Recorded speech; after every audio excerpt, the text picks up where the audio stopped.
السلام علیکم ورحمۃ اللہ وبرکاتہ۔ مشتدانی جو ہے یہ بہت ہی بری عادت ہے۔ اس سے بچنے کے لیے سب سے پہلے تو یہ ہے کہ نمازوں کی پابندی کریں، صبح شام کے اذکار کریں، بری محفلیں بالکل چھوڑ دیں، تنہائی چھوڑ دیں، اور تنہائی میں موبائل کا استعمال بالکل ترک کر دیں۔ ضرورت کے بغیر موبائل کو بالکل ہاتھ بھی نہ لگائیں۔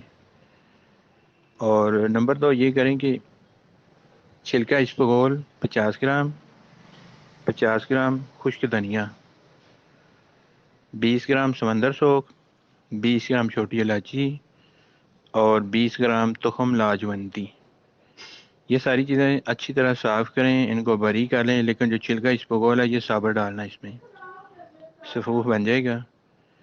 صبح نہار منہ 1 چمچ پاؤ دودھ کے ساتھ، ٹھنڈے دودھ کے ساتھ لینا ہے۔ دن 4 بجے عصر کی نماز کے بعد 1 چمچ ٹھنڈے دودھ کے ساتھ، رات کو سوتے وقت 1 چمچ پانی کے ساتھ۔ یہ 1 مہینہ استعمال کریں، انشاءاللہ اللہ بہتر کرے گا۔